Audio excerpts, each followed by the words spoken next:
inside the tram lines.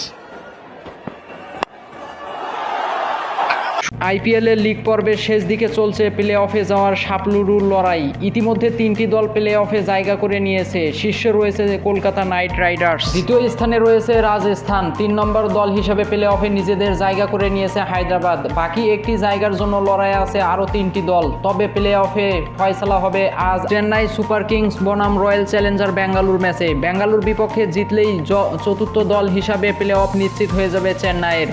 অন্য কোনো দলের দিকে তাকাতে হবে না তাদের। অবশ্য হারলেও আশা থাকবে কিছুটা ধোনিদের। অন্যদিকে চেন্নাইয়ের বিপক্ষে জয় ছাড়ার উপায় নেই কোহলিদের। শুধু জিতলেই হবে না, বড় ব্যবধানে জিততে হবে তাদের।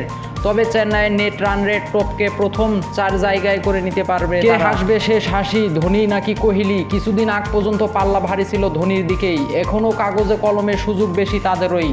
তবে লিগ পর্যায়ের শেষ দিকে এসে অনেক দলেরই লড়াইয়ের মুখে ফেলে দিয়েছে কোহলির দল। টানা 5 ম্যাচ জিতে শেষ 4-এর প্রবল দাবিদার হয়ে উঠেছেন তারা। ফলে আজকের ম্যাচকে চলতি আইপিএলের সবচেয়ে হাই ভোল্টেজ ম্যাচ বলে মনে করেছেন ক্রিকেট প্রেমীরা। ধন্যবাদ।